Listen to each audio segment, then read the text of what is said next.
हम लोगों ने फॉर्म्स के यूज़ देख लिए कि किस तरह से यूज़ हो रहा है और किस तरह से एक बेसिक सा फॉर्म हम लोगों ने क्रिएट किया। नाउ अब मैं आप लोग को इनपुट के, टेक्स्ट एरिया के और ये जितने भी चीज़ें इन सब का एक यूज़ केस भी सिखाऊंगा और यूज़ केस बताते हुए आप लोग को पूरा एक्सप्लेन करूंगा कि इनको हम लोग कब, कहाँ और किस तरीके से यूज़ करते हैं। ओके, तो सबसे पहले मैं फॉर्म्स इन HTML में ही एक और इंडेक्स बना लेता हूँ। So it will be index2.html। Okay, इसके अंदर भी मैं बॉयलर कोड ऐड कर देता हूँ बेसिक सा। फिर यहाँ पे मैं एक फील्ड सेट बना लेता हूँ, ठीक है, ताकि एक बॉर्डर वाला मेरे को एरिया मिल जाए और इसके अंदर मैं अपने काम कर सकूँ। ठीक है, मैंने एक डिव बना लिया, इस डिव के अंदर एक लेबल बना लेते हैं फॉर, मैंने इसको कर दिया for example full name. Okay, so this would be for my full name. Camel casing में नाम लिखूंगा और यहाँ पे मैं फुल नेम लिख दिया और ऐसे कॉलन दे दिया। क्लियर है? नाउ मैं इनपुट फील्ड बना देता हूँ, यहाँ पे मैं इसको टेक्स्ट फॉर्मेट में करके मैंने यहाँ पे लिख दिया फुल नेम एंड आईडी दे दी मैंने full name. Okay, quite clear? अब इससे क्या हुआ होगा, एक नॉर्मल सा, एक बेसिक सा मेरे पास एक फील्ड सेट के अंदर एक फुल नेम का मेरे पास ये फॉर्म बन गया होगा। अब इसके अलावा और क्या क्या हो सकते हैं, तो मैं इसी डिव को कॉपी करके, ठीक है, यहाँ पे BR भी डाल देते हैं, इस सब को एक ही साथ कॉपी कर लेते हैं, मैं यहाँ पे पेस्ट कर देता हूँ। फुल नेम की जगह अब नेक्स्ट मैं यूज़ करूँगा पासवर्ड, यहाँ पे फुल नेम की जगह लिख देंगे पासवर्ड। ठीक है, यहाँ पे टेक्स्ट की जगह भी आ जाएगा पासवर्ड, यहाँ पे भी नेम की जगह आ जाएगा पासवर्ड एंड यहाँ पे भी आ जाएगा password. Okay, so now this is my password. यहाँ पे मैं लिखूंगा तो टेक्स्ट लिखा जाएगा, यहाँ पे लिखूंगा तो मैं पासवर्ड लिखा जाएगा। Quite clear? तो दो इनपुट टाइप हमारे पास हो गए, एक हमारे पास टेक्स्ट टाइप का इनपुट और दूसरा पासवर्ड टाइप का इनपुट। तीसरा जो इनपुट टाइप हम लोग यूज़ करेंगे वो ईमेल का यूज़ करेंगे। तो मैं यहाँ पे ईमेल लिख देता हूँ, EMAIL ईमेल। ओके, यहाँ पे फुल नेम की जगह मैं ईमेल लिख देता हूँ, टेक्स्ट में यहाँ पे ईमेल ही आ जाएगा, नेम में भी मेरा ईमेल आ जाएगा और आईडी में भी मेरा ईमेल आ जाएगा एंड दिस इज डन। यहाँ पे ईमेल। अब जब भी आप ईमेल वाला बनाते हो टैग तो ये सिमिलर टू टेक्स्ट टैग होता है, लेकिन इसके अंदर एक खासियत होती है। मैंने यहाँ पे होवर किया, ओके, और यहाँ पे मैंने थोड़ा सा होल्ड किया तो एक टाइटल आएगा, यहाँ पे आ जाओ, yes. So please include @ in the email address, @ is missing. तो ईमेल एड्रेस में यहाँ पे ऑटोमेटिकली एक वैलिडेशन पार्ट लग गया कि यहाँ पे आपको @ ऐड करना है, क्योंकि ईमेल बिना @ के और बिना इस ऐड के होता ही नहीं है। तो इसलिए मुझे यहाँ पे ऐट सिंबल यूज करना ही करना है। ओके, क्लियर है?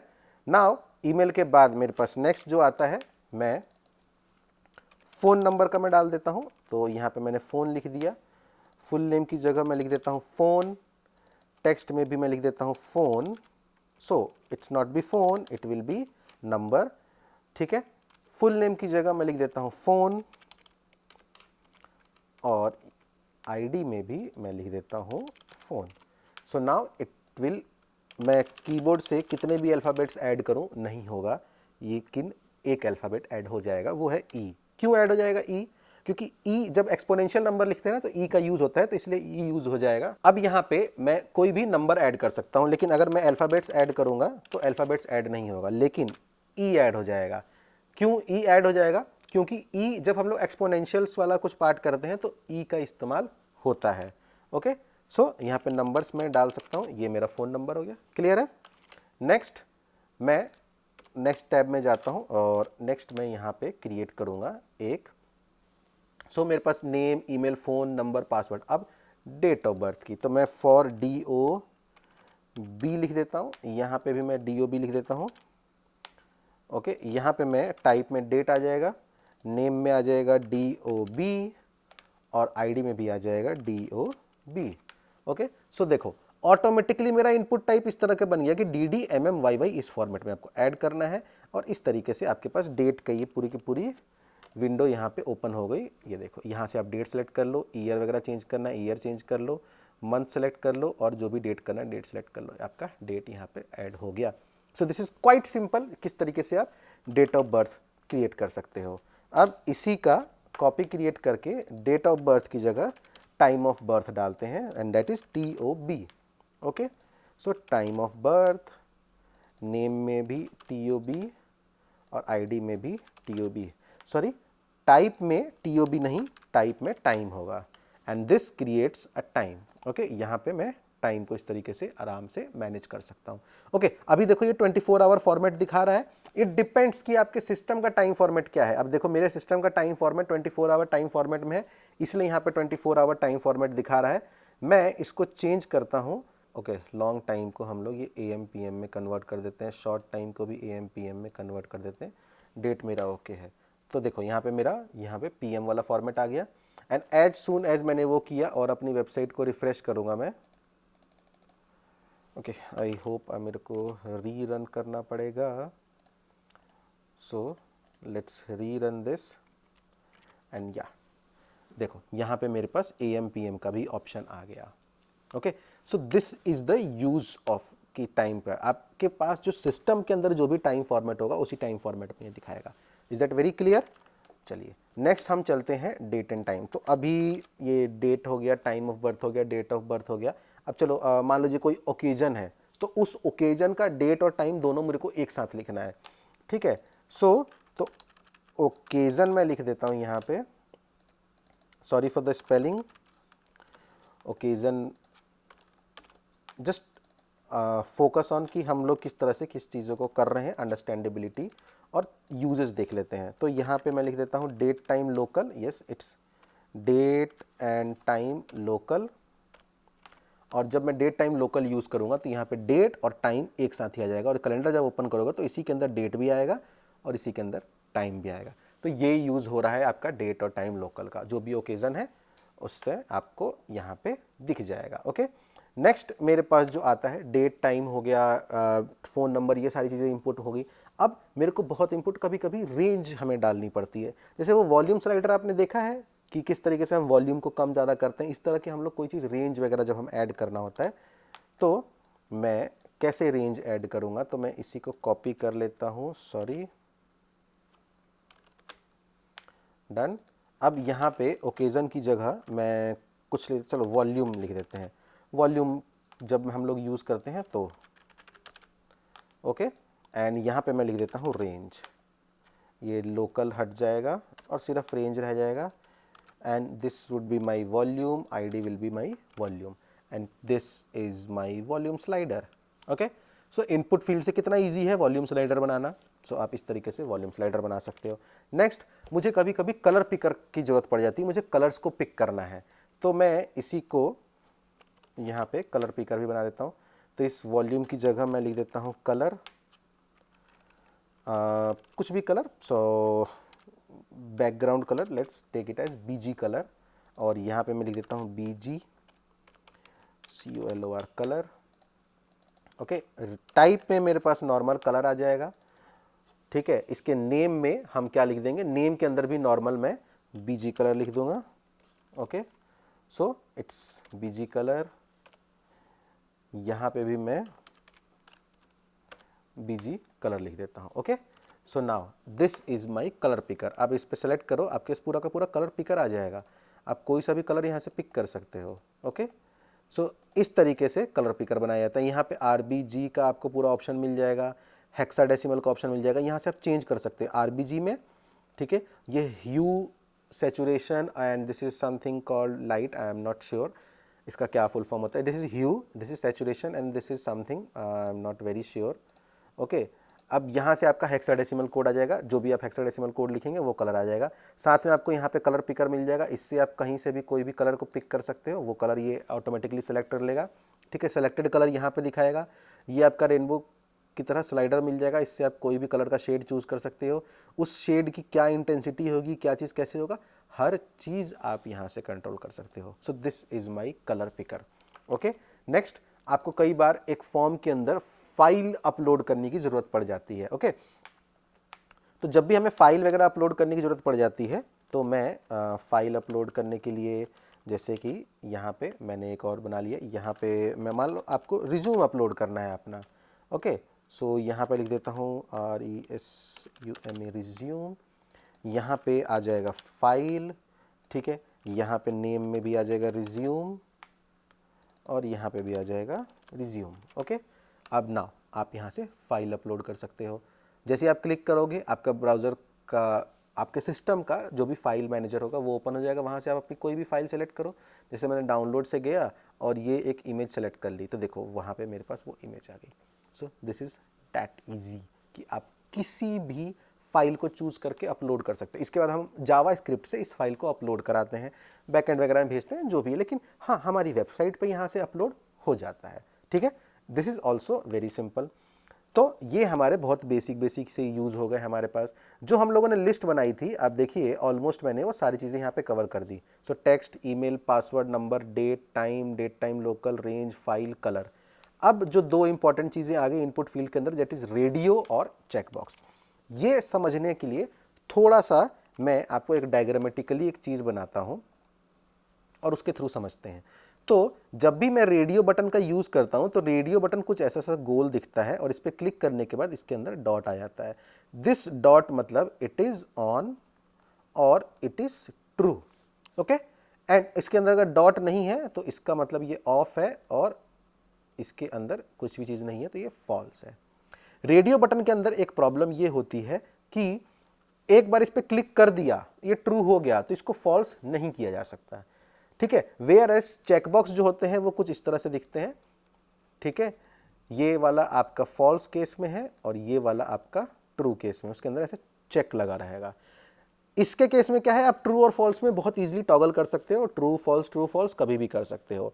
ओके, इन्हीं चेकबॉक्स का यूज करके हम लोग वो टॉगल बटन्स बनाते हैं जो कि इस तरीके का दिखते हैं ना, टॉगल बटन्स यहाँ पे से गोल सा रहता है। ठीक है, और जब इसको ऑन कर देते हैं तो ये सर्कल इधर की साइड चला जाता है, पहले इधर की साइड रहता है, तो ये ऐसे स्लाइड होकर इधर को साइड चला जाता है। तो ये टॉगल बटन्स होते हैं, ये भी हम लोग इसी का यूज़ करके बनाते हैं। ओके, अब रेडियो बटन्स का यूज़ के केस में एक और चीज़ होती है कि रेडियो बटन सिंगल सेलेक्ट होते हैं, मतलब एक को सेलेक्ट किया तो दूसरे को बाकी सारे अनसेलेक्टेड होने चाहिए। लेकिन चेक बॉक्सेस मल्टी सेलेक्ट होते हैं, इसमें हम लोग एक साथ मल्टीपल सिलेक्शंस कर सकते हैं। तो इसका यूज़ हम लोग इस तरीके से करते हैं। अब इस केस में जब भी हम ये इनपुट फील्ड से ये बनाते हैं तो सिर्फ हमारे पास ट्रू या फॉल्स की वैल्यू मिलती है। हमें ये पता ही नहीं चलता कि क्या चीज़ ट्रू है क्या चीज़ फॉल्स है। ओके, अगर हम चाहें तो इसकी वैल्यू भी हम लोग चेंज कर सकते हैं और जो कि हम लोग करते हैं वो सारी चीज़ें मैं आपको यहाँ पे बताऊंगा। ठीक है, तो ये बहुत ही इंपॉर्टेंट कॉन्सेप्ट है कि रेडियो बटन और चेक बॉक्सेस को किस तरीके से बनाया जाता है। Okay, so let's start working on this. मैंने यहाँ पे एक डिव बना दिया, डिव के अंदर एक लेबल बना दिया, लेबल के अंदर मैंने लिख दिया कि हम लोग जेंडर के लिए ये चीज़ें बना रहे हैं। ओके, सो जेंडर के लिए हम बना रहे हैं, क्वाइट सिंपल। चलिए, अब यहाँ पे मैंने इनपुट फील्ड के अंदर रेडियो बना दिया, सॉरी अगेन इट्स रेडियो, या मैंने रेडियो बना दिया। नेम में मैं जेंडर लिख देता हूँ, सो GENDER जेंडर।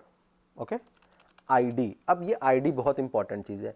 यहाँ पे हमारी आईडी लेबल के साथ मैच नहीं की जाती है, बहुत इंपॉर्टेंट है। यहाँ पे हम आईडी लेबल के साथ मैच नहीं करते हैं। ओके, सो यहाँ पे हम लोग क्या करते हैं, आईडी लिखेंगे जेंडर। ओके, लेकिन ये जो पहला वाला इनपुट बॉक्स है इसके अंदर क्या वैल्यू हम लोग डालेंगे वो भी हमारे लिए इंपॉर्टेंट है। तो मैं अभी यहाँ पे जेंडर मेल लिख देता हूँ कि ये इसकी जो आईडी है जेंडर मेल है। अब इसके अंदर क्या वैल्यू डालेंगे, यहाँ पे हम लोग वैल्यू डालेंगे। जब भी कोई इस पर क्लिक करेगा तो मेल वैल्यू बैकएंड में चली जाएगी। तो ये वैल्यू हमें यहाँ पे मैनुअली ऐड करना पड़ता है कि इस पे क्लिक करने से क्या वैल्यू जाएगी, ट्रू फॉल्स। क्या जेंडर में क्या ट्रू फॉल्स, कि जेंडर है नहीं है, जेंडर तो होगा ही ना, तो यहाँ पे हमें वैल्यू मैनुअली चेंज करनी पड़ेगी। तो इसीलिए हमारे पास वैल्यू एट्रीब्यूट आता है जो कि इससे वैल्यू मेल कर देगा। Is that very clear? Okay, so next, अब इसका आउटपुट देखेंगे ना, तो इसका आउटपुट कुछ इस तरह से दिखेगा, यहाँ पे ऐसे गोल सा दिख जाएगा। अब ये किस चीज़ का है पता ही नहीं है हमें। ठीक है, डेवलपर को तो पता है कि पहले वाला मेल का, ऐसे चलो एक दो तीन और बना लेते हैं। मैं कोड में गया, इसको कॉपी किया, ठीक है, पेस्ट किया, गॉट इट। हम लोग यहाँ पे मल्टीपल बना रहे हैं। यहाँ पे आईडी बन जाएगी जेंडर मेल नहीं, जेंडर फीमेल, और इसकी आईडी बन जाएगी जेंडर अदर। ओके, इसके अंदर वैल्यू डल जाएगी फीमेल की और इसके अंदर वैल्यू डल जाएगी अदर की। ठीक है, क्लियर है। अब देखो यहाँ पे मेरे को 3 डॉट्स मिल गए, 1 2 3। डेवलपर को तो पता है कि एक पहला वाला मेल के लिए, दूसरा फीमेल के लिए, तीसरा अदर के लिए, लेकिन जो यूज़ कर रहा है उसको तो पता ही नहीं है कि कौन से पे क्लिक करने से क्या चीज़ें होंगी। ठीक है, सो अब इस चीज़ से बचने के लिए यहाँ पे हम लोग स्पैन टैग का यूज़ करते हैं। तो मैं यहाँ पे स्पैन टैग बनाऊँगा और स्पैन टैग के अंदर ऐसे लिख दूँगा मेल। ठीक है, फिर मैं यहाँ पे भी स्पैन टैग बनाऊँगा, इसके अंदर लिख दूँगा फीमेल। ओके, और मैं यहाँ पे एक और स्पैन टैग बनाऊँगा और इसके अंदर लिख दूँगा ऐसे अदर्स। ओके, और ऐसा लिखते ही आपको कुछ ऐसा दिख जाएगा, male female others. Now it is very easy to understand कि किस तरीके से हम इस पे मेल फीमेल और ये अदर्स की तरह काम कर रहा है। Okay, this is very useful कि वाई हम लोग स्पैन टैग का यूज़ करते हैं। ओके, आप बिना स्पैन टैग के भी ये चीज़ कर सकते हो, जैसे कि मैं फीमेल के आगे से स्पैन टैग हटा दे रहा हूँ और डायरेक्टली मैंने फीमेल लिख दिया तो भी मेरे को वैसे ही आउटपुट मिलेगा। लेकिन स्पैन टैग में डालने का रीज़न है क्योंकि फर्दर हम लोग इस स्पैन टैग के अंदर कोई डिज़ाइनिंग लगाएंगे, कोई भी चीज़ अप्लाई करना चाहेंगे तो बहुत ईजिली कर सकते हैं। CSS की मदद से, जावास्क्रिप्ट की मदद से इसको कंट्रोल कर सकते हैं। तो इसलिए इसको एक टैग के अंदर इनक्लोज करके रखना चाहिए, इसको एक बॉर्डर पॉलिथीन के अंदर हम लोग इनक्लोज करके रखते हैं। I hope I am making this part very clear. Okay, so इसको वापस स्पैन टैग के अंदर डाल देते हैं। ओके, अब यहाँ पे ध्यान दो, नेम तीनों का सेम है। ओके, आईडी अलग अलग है, वैल्यू अलग अलग है। नेम तीनों का सेम क्यों कर रहे हैं? हमें पता है कि भाई ये तीनों वैल्यू जेंडर की हैं, तो वेरिएबल तो एक ही रहेगा ना, तो इसलिए नेम सेम रखेंगे। अच्छा, अब अलग अलग वेरिएबल बना देंगे तो टेक्निकली ये फिजिबल भी नहीं है कि अलग अलग वेरिएबल बनाया जाए, कि भाई मेल है तो एक अलग वेरिएबल में जाएगा, अगर कोई फीमेल है तो अलग वेरिएबल में जाएगा, और कोई अदर से तो अलग वेरिएबल में जाएगा। This is not correct actually. So इसलिए हम वो चीज़ भी नहीं करेंगे। हाँ, अब इस नेम को मान लो मैंने चेंज कर दिया, जैसे जेंडर 1 और जेंडर 2 कर दिया, हमने 3 अलग अलग वेरिएबल बना दिए। इससे एक प्रॉब्लम भी आती है। प्रॉब्लम क्या आती है? अब यहाँ पे आप देखो तीनों को सेलेक्ट कर सकते हो, अभी एक पर्सन का जेंडर ऐसे तीनों तो नहीं हो सकता। ठीक है, तो इसलिए भी हम लोग ये चीज़ नहीं करेंगे। अब इससे बचने के लिए हम अगर यहाँ पे नेम सेम रखें तो ऑटोमेटिकली हमारा कोड समझ जाएगा कि भाई एक ही वेरिएबल है, इसमें कोई एक ही वैल्यू जाएगी ना, तीनों वैल्यूज तो नहीं जाएंगी। And yes, because of this आप यहाँ पे सेलेक्ट करोगे और जैसे ही दूसरे पे सेलेक्ट करने जाओगे पहले से ऑटोमेटिकली अनसेलेक्ट हो जाएगा। Okay, so this is very useful in case of these radio buttons और ए रेडियो बटन, जहाँ पे हमें सिंगल सेलेक्ट चीज़ें चाहिए तो हम रेडियो बटन्स का इस्तेमाल करते हैं। ओके, ये पार्ट सबको क्लियर है कि रेडियो बटन किस तरह से इस्तेमाल होता है, स्पैन का किस तरह से यूज़ हुआ। ओके, तो इस तरीके से हम लोग रेडियो बटन का यूज़ करते हैं। मैंने यहाँ पे BR डाला। अब रेडियो बटन के अलावा एक मेरे पास चेक बॉक्स भी आता है जिसमें ऑलमोस्ट मैं ये सारी चीज़ें सेम तरीके से करता हूँ। तो मैं इसी को कॉपी करके यहाँ पे एक डिव बना के उसके अंदर ऐसे फिल कर देता हूँ। ठीक है, इस जेंडर को मैं कर देता हूँ क्वालिफिकेशन। ठीक है, यहाँ पे भी क्वालिफिकेशन, यहाँ पे भी qualification, qualification, qualification. Gender male की जगह आईडी, चलो आईडी क्या दें हम लोग, तो क्वालिफिकेशन के हिसाब से मैं कुछ आईडी देता हूँ, मान लो 10th, यहाँ पे 12th, यहाँ पे ग्रेजुएशन। ओके, और यहाँ पे मेल फीमेल वैल्यू नहीं आएगी, यहाँ पे भी आएगा ऐसे 10th, यहाँ पे आ जाएगा ऐसे 12th, और यहाँ पे आ जाएगा ग्रेजुएशन में यूजी लिख देता हूँ। स्पैन के अंदर भी वही आ जाएगा 10th, या मैट्रिकुलेशन लिख दो, मैट्रिक लिख दो, मैट्रिक। यहाँ पे सीनियर सेकेंडरी।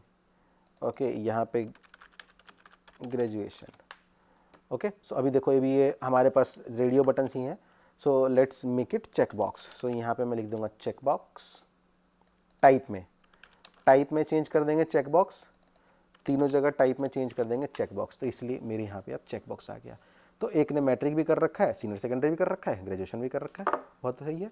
ठीक है, अब कई बार ऐसा होता है किसी ने ग्रेजुएशन नहीं कर रखा, किसी ने सीनियर सेकेंडरी नहीं कर रखा, सीधा ग्रेजुएशन कर रखा है। अब ऐसे केस में क्या होता है, वो सीनियर सेकेंडरी नहीं, उसने डिप्लोमा किया हुआ होता है, तो डिप्लोमा केस में वो सीनियर सेकेंडरी को सेलेक्ट नहीं करेगा। ठीक है, और ये जस्ट एक फॉर्मल एग्जांपल था। अब इसकी जगह हम लोग स्किल्स भी डाल सकते हैं कि अलग अलग स्किल्स में, जैसे इसको C++, HTML, CSS, जो स्किल्स आती है वो उसको टिक करता जाएगा, जो नहीं आती उसको नहीं टिक करेगा। ठीक है, तो ये हमारा चेकबॉक्स का यूज़ है। Okay, very clear. नाउ अब हमें ड्रॉप डाउन सीखना है। तो ड्रॉप डाउन के लिए अगेन मैं यहाँ पे एक br डाल देता हूँ।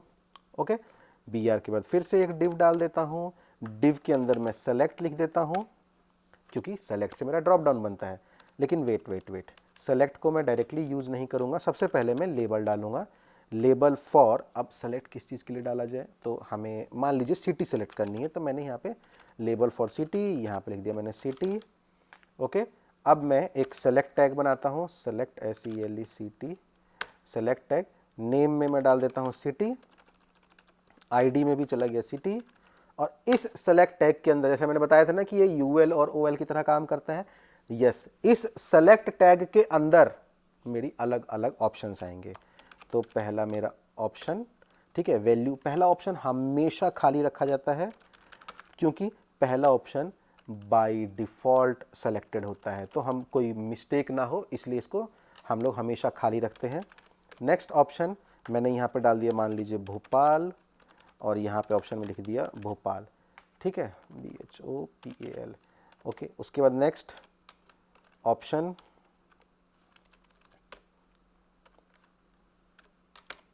यहाँ पे इंदौर डाल देता हूँ, और यहाँ पे लिख देता हूँ इंदौर। ओके, नेक्स्ट ऑप्शन मैं डाल देता हूँ JPL जबलपुर, और यहाँ पे लिख देता हूँ जबलपुर। Okay, quite clear. अभी मैंने 3 ही ऑप्शंस बनाए हैं, इसी तरह से आप बहुत सारे ऑप्शंस भी बना सकते हैं। तो ये देखो यहाँ पे सिटी के आपके पास ऐसे ड्रॉप डाउन आ जाएगा, ठीक है, which is also quite good कि आप यहाँ पे ड्रॉप डाउन से आप जो भी ऑप्शन चाहें तो सिलेक्ट कर सकते हैं। Okay, so this is the use of select tag. Now the last important tag is again my text tag, but this is not the normal text tag, this is called as text area tag। अब ये text area क्यों, देखो जब भी आप address वगैरह डाल रहे हो किसी का, सो मैं div बना के एक लेबल बना देता हूँ, ठीक है, इसके अंदर एड्रेस लिख देते हैं, लेबल के अंदर भी एड्रेस लिख देते हैं, और यहाँ पे टेक्स्ट एरिया टैग बना देते हैं, ठीक है। अब इस टेक्स्ट एरिया टैग में नेम में आ जाएगा मेरा एड्रेस, ID में भी आ जाएगा मेरा address, and now this is my text area tag. इसको मैं कितना भी बड़ा कर सकता हूँ, आपका बड़ा छोटा एड्रेस है तो ऑटोमेटिकली आप बड़ा छोटा कर दो, इसको आप नहीं कर सकते बड़ा छोटा। तो टेक्स्ट एरिया इस चीज़ के लिए यूज होता है। और कहाँ कहाँ पे एड्रेस टैग में यूज़ कर सकते हैं आप लोग टेक्स्ट एरिया टैग को, कमेंट्स रिव्यूज़ में ऐड कर सकते हैं। तो ऐसी 2-3 जगह होती हैं जहाँ पे, जाके ब्लॉग लिखते समय जो आपको पूरा पूरा ब्लॉग लिखना है, वहाँ पे आप ये सारा कुछ ऐड कर सकते हैं। तो ऐसी जगहों पे हम लोग टेक्स्ट एरिया टैग यूज़ करते हैं। तो ये कुछ बेसिक एलिमेंट्स थे फॉर्म के, और मोस्ट यूजफुल एलिमेंट्स यही हैं। इनके अलावा आप कोई और चीज़ों को यूज़ नहीं करते एक फॉर्म बनाने में। और सबसे लास्ट में यहाँ पे मैं BR डाल के, यहाँ पे एक और div डाल के, इसके अंदर मैं बना दूंगा button submit, that's it, submit button बन गया, सिंपल। फील्ड सेट बना ही रखा है, लेजेंड डाल के आप कुछ भी डाल सकते हैं, तो वो चीज़ हमने आपको पहले एक्सप्लेन कर दी। तो इस तरीके से आप पूरा का पूरा फॉर्म क्रिएट कर सकते हैं, and this is the most useful thing in HTML। आपको बहुत अच्छे से इनपुट फील्ड्स वगैरह को क्रिएट करने आना चाहिए, ठीक है। So that's all about the forms. I hope आपको सारी चीज़ें बहुत अच्छे से समझ में आई हो, ठीक है। सो नेक्स्ट क्लास में हम लोग मिलते हैं, जिसमें हम लोग पढ़ेंगे कि लिंक टैग्स किस तरह से बनाते हैं और इमेज को किस तरीके से इंक्लूड करते हैं, और उसी के साथ मेरा HTML का मोस्ट इंपॉर्टेंट जो पार्ट होता है वो सारा फिनिश हो जाएगा। अब हमारे पास 2 ही टैग रह गए हैं जो कि बहुत इंपॉर्टेंट है, जो हमें समझना जरूरी है अभी के लिए, दैट इज इमेज टैग और लिंक टैग। सो अब नेक्स्ट हम लोग इमेज टैग और लिंक टैग को करेंगे, और उससे हमें समझ में आ जाएगा कि इमेजेस और लिंक्स को किस तरह से इनबिल्ट किया जाता है हमारे HTML में। Okay, so till then all the best.